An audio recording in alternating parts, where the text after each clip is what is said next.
नमस्कार दर्शकों, planet 9 astro के इस एपिसोड में आपका बहुत स्वागत है। मैं हूं मेघना शर्मा।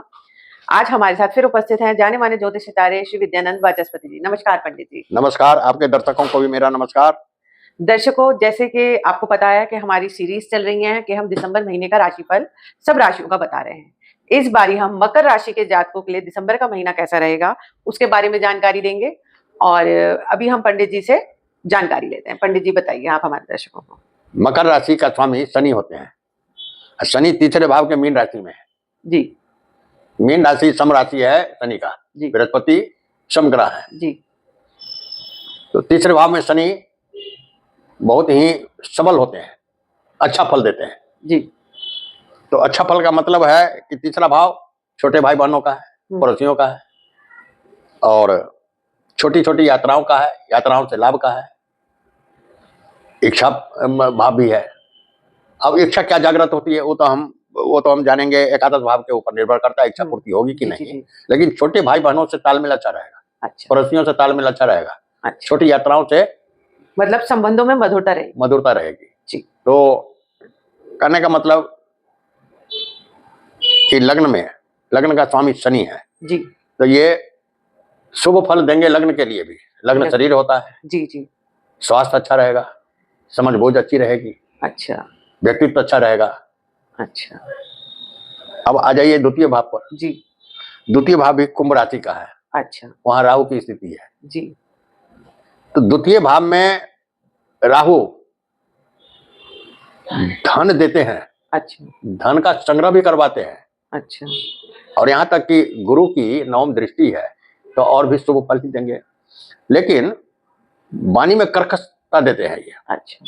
तो परिवार के अंदर वाणी को जरा संयमित रखें। वैसे गुरु की दृष्टि होने से संयमित होने की संभावना है, लेकिन राहु कहीं ये गड़बड़ी न पैदा करें, ये भ्रम भी पैदा करें। जो मतलब मकर राशि के जातक हैं वो बोलने में जरूर सावधानी बरतें। हाँ। कुछ ऐसा ना कहें जिससे सामने वाले का मनोबल टूटे या बुरा लगे, क्योंकि राहु है ये भ्रम भी पैदा करते हैं। तो परिवार के अंदर किसी बात का भ्रम हो तो फिर जो है तो पारिवारिक सामंजस्य गड़बड़ाने लगे। हालांकि गुरु की दृष्टि संभाल लेंगे उसको। हाँ, फिर भी ध्यान रखें। और शनि तीसरे भाव में है। शनि जी। तो तीसरे भाव का फल हम बता चुके हैं, छोटे भाई बहनों का है, पड़ोसियों का है, छोटी यात्राओं का है, ये लाभ देंगे। शनि तीसरे भाव में अच्छा फल प्रदान करेंगे जी। अब आ जाइए चौथा भाव मेष राशि का है जी। मेष राशि का स्वामी मंगल ये आपको एकादश भाव में है, द्वादश भाव में है। मेष राशि चतुर्थ भाव है, मंगल द्वादश भाव में है जी। तो हो सकता है कि मकर राशि के व्यक्ति घर से दूर जाकर वास करें या घर से दूर जाकर कोई संपत्ति अर्जित करें। अच्छा, ये पढ़ाई को लेकर भी दूर जा सकते हैं? नहीं। अच्छा, काम से संबंधित ऊंची पढ़ाई को लेकर के दूर जा सकते हैं। हाँ, और या काम से संबंधित बाहर जाने की संभावना है। और रह गई बात कि दूर की यात्रा भी करेंगे तो असफल नहीं होंगे। अच्छा। क्योंकि द्वादश भाव में तो दूर की यात्रा भी कर सकते हैं। अच्छा। और ज्यादा ये समझ लीजिए कि दूर की यात्रा करेंगे भी तो शिक्षा के लिए। अच्छा। क्योंकि गुरु की दृष्टि है द्वादश भाव पर, मंगल पर। अच्छा। इसलिए शिक्षा के लिए दूर की यात्रा करेंगे। अच्छा।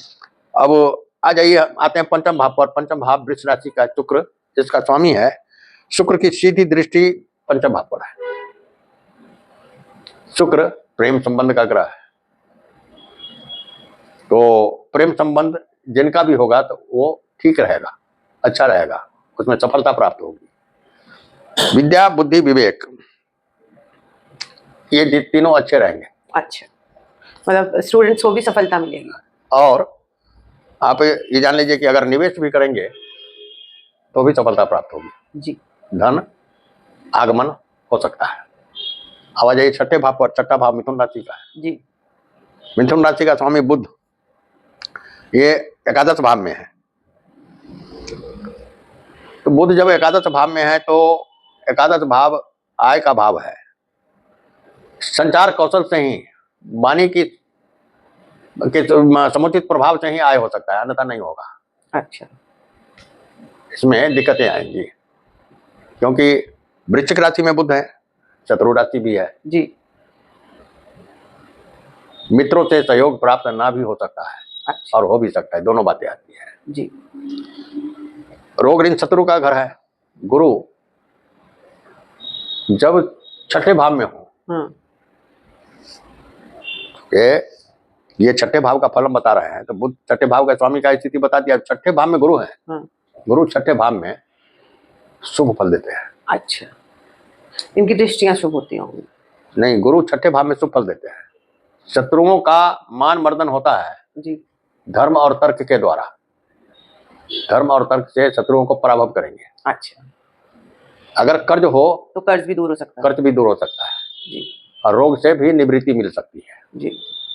अब आइए सातवां भाव, सप्तम भाव। सप्तम भाव कर्क राशि का। कर्क राशि का स्वामी चंद्रमा, उनके गोचर की स्थिति पर निर्भर करता है, निश्चित रूप से नहीं कहा जा सकता है। पर शुरुआती तौर पे कैसा रहेगा? शुरुआती आप दिसंबर के शुरू में तो कर्क राशि में चंद्रमा है, हाँ, तो अच्छा ही रहेगा। अच्छा, तो वो शुभ फल प्रदान करेंगे? जी हाँ, क्योंकि सप्तम भाव पर फिर किसी पाप ग्रह की दृष्टि नहीं है जी, तो शुभ फल प्रदान करेंगे जी, और फिर चंद्रमा की स्थिति के अनुसार फलों में कुछ बदलाव आता रहेगा। जी, जी, जी। अष्टम भाव सिंह राशि का है। सिंह राशि का स्वामी सूर्य जो है सो द्वादश भाव में भी है और 15 तारीख के बाद एकादश भाव में भी रहेंगे। अच्छा, तो द्वादश भाव में जब तक है तब तक तो दूर की यात्रा भी करा सकता है, निरर्थक खर्च भी करा सकता है, लेकिन जब 15 तारीख दिसंबर के बाद जब एकादश भाव में आएंगे तो अच्छी आय दिलाएगा। अच्छा, तो मित्रों का सहयोग प्राप्त होगा। जी। अब आ जाइए नवम भाव पर। जी, नवम भाव, भाग्य भाव। भाग्य भाव बुध स्वामी है और एकादश भाव में है। तो एकादश भाव को थोड़ा कष्ट का घर भी कहा गया है जी, और शत्रु राशि में भी है बुध, तो पिता से अनबन भी हो सकती है, धर्म से अलग भी हो सकते हैं जी, दूर की यात्राएं नहीं हो सकती है। और आ जाइए दसम भाव पर। जी, दसम भाव तुला राशि का है। जी, शुक्र। तुला राशि के स्वामी शुक्र हैं। शुक्र भी एकादश भाव में है, वृश्चिक राशि में है। तो वृश्चिक राशि में है तो मंगल से समभाव है, तो ना कोई ज्यादा लाभ है ना हानि है। अच्छा, और करियर में भी कोई खास वृद्धि और ह्रास नहीं है, मतलब अपना सामान्य से चलता है, सामान्य से चलता रहेगा। जी, जी, जी। अब आ जाइए एकादश भाव वृश्चिक राशि है। वृश्चिक राशि एकादश भाव आय भाव है, मित्र भाव है और इसके स्वामी मंगल जो है तो अपने से द्वितीय है। कोई भी ग्रह जब अपने राशि से द्वितीय हो तो लाभ प्रदान करता है। अच्छा, सूर्य भी है यहाँ तो अचानक लाभ दे सकता है, क्योंकि अष्टम भाव के स्वामी है सूर्य, अचानक लाभ दे सकता है। शुक्र अपने से द्वितीय है तो इसलिए लाभ देंगे ही देंगे। अब आ जाइए द्वादश भाव। द्वादश भाव धनु राशि का है। धनु राशि के स्वामी गुरु छठे भाव में बैठकर द्वादश भाव पर दृष्टि डाल रहे हैं, तो दूर की यात्रा कर सकते हैं, लेकिन शिक्षा के लिए दूर की यात्रा हो सकती है और खर्च भी होगा। रोग इन शत्रु से तो निजात पा ही जाएंगे जी, क्योंकि द्वादश भाव का स्वामी होकर जब छठे भाव में है तो ये तो फल नहीं देंगे। अच्छा फल तो फल नहीं देंगे। तो पंडित जी मकर राशि के जातकों के लिए आप कुछ उपाय बताएंगे? मकर राशि के जातकों के लिए बुध का उपाय करें। अच्छा, बुध का कोई सरल सा उपाय बताएं। सरल सा उपाय, गणेश जी की पूजा आराधना करें या नहीं तो बुध के मंत्र का जाप करें जब तक गोचर में है तब तक। अच्छा, ओम ब्रंग ब्रिंग ब्रंग सबुधाय नमः मंत्र का जाप करें। गायों को हरी घास खिलावे बुधवार के दिन। यही सब आसान उपाय है। जी दर्शकों, अभी हमने पंडित जी से जानकारी ली कि मकर राशि के जातकों के लिए दिसंबर का महीना कैसा रहेगा, क्या लाभ है, किस चीज में सम है और क्या सावधानी रखने की जरूरत है। पंडित जी ने उपाय भी बताए हैं, इसका आप ध्यान अवश्य रखें। तो इसी जानकारी के साथ मैं अपने इस वीडियो को खत्म करती हूँ। अगर आपको ये हमारा वीडियो पसंद आया तो लाइक करें और हमारे चैनल को सब्सक्राइब जरूर करें।